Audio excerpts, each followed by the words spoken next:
ഓ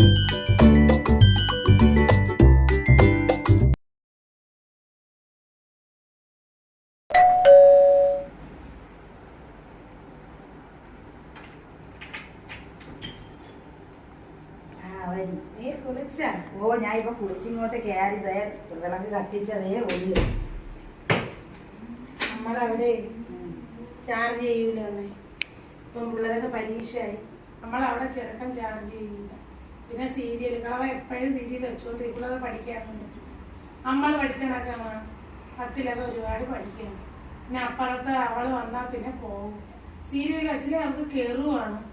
പറഞ്ഞാൽ മനസ്സിലാവൂല പിള്ളേർക്ക് പരീക്ഷയാണെന്ന്.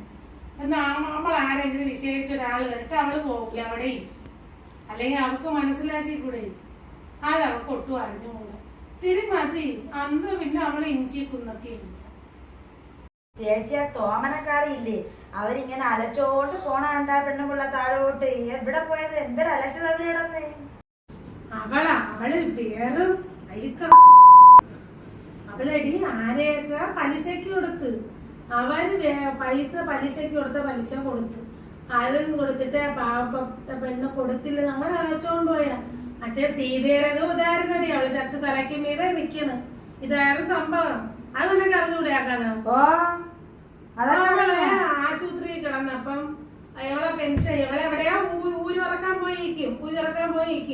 ഈ ആ സീതയുടെ വീട്ടിൽ കിടന്ന് തന്നെ ഫുള്ള് വഴിച്ച് വെക്കിക്കൊണ്ടിരുന്നത്.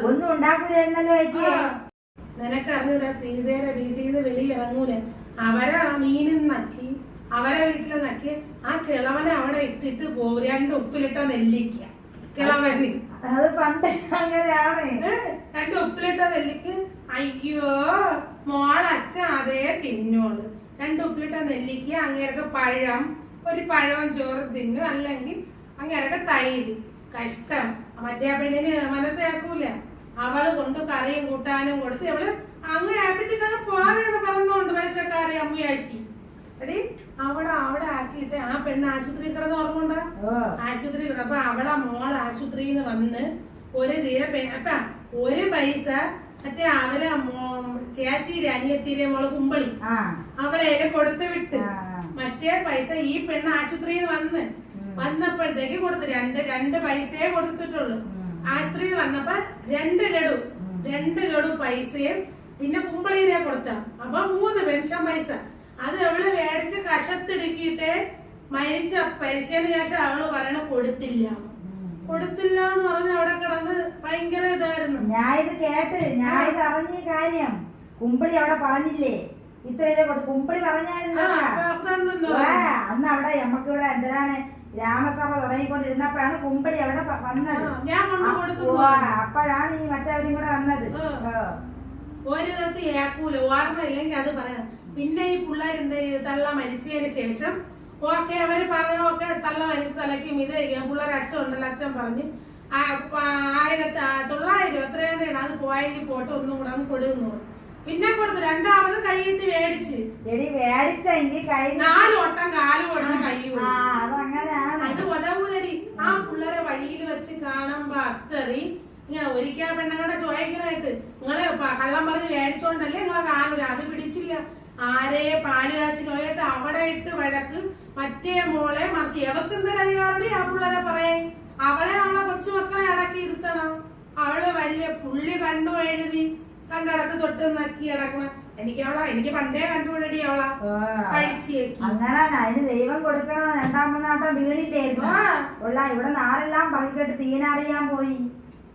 എന്നെ വിളിച്ചാലും ഞാൻ പോയില്ല. ആ പെണ്ണിനാണ് കഴിച്ചേക്കിട്ട്. അല്ലെങ്കിൽ തന്നെ സീത ചേച്ചിയുടെ കുളി നടത്തി. അത് ആ എല്ലായിടത്തും വിളിച്ചെന്ന് വെച്ചാൽ അയലോകത്ത് മൊത്തം അങ്ങ് വിളിച്ച്. അപ്പോഴും പറയണം അയ്യോ കൊച്ചു പെണ്ണിന്റെ ഞാണ്ട കുളി നടത്തിയേക്കണം. കൊച്ചു പെണ്ണ് എനിക്ക് വിഷമമുണ്ടേ പോവാനെന്ന് കുളിക്ക്. കാരണം ജീവിച്ചിരുന്നപ്പോഴേ കുറ്റങ്ങളും കുറവുകളും എല്ലാം പറഞ്ഞു. മരിച്ചപ്പോ അവർക്കൊക്കെ സങ്കടം വന്നു. അയ്യോ അവരെയൊക്കെ മുഖം കാണുന്നു. ഞാൻ പോണില്ല, എനിക്ക് സങ്കടമാണേ. സീത ചേച്ചി കുളിക്ക് പോവാ, അവിടെ ഫോട്ടോയും മാലയിട്ട് വച്ചേക്കും. എന്തൊക്കെ ഡയലോഗാണ് ആൾക്കാരത്. എനിക്ക് വയ്യേ ചേച്ചി ഇതൊക്കെ കേട്ട്. എന്തോരാൾക്കാര്. ഇതാണ് നമ്മളായാലും ഇപ്പൊ ഇരിക്കുമ്പോ നമ്മളെ അയ്യോ കുറ്റവും കുറവും പറയും, അല്ലാതെ നമുക്ക് സംഭവിക്കട്ടെ. അന്നേരം പറയും അയ്യോ എന്തോ ഒരു പെണ്ണായിരുന്നു, എന്തോ ഒരു സംസാരമായിരുന്നു, 10 പേരെ കണ്ട അവൾ ആവൂന്ന് വിളിക്കും. അവളെ പോലെ നിറവുള്ള ഒരു ലോകത്തില്ല. ഇതാണ് ഇപ്പോഴും കിടന്ന് ദുഷിക്കുകയായിരിക്കും. സത്യം ഇപ്പോഴും ആരൊക്കെയോ ദുഷിക്കുകയാണ്.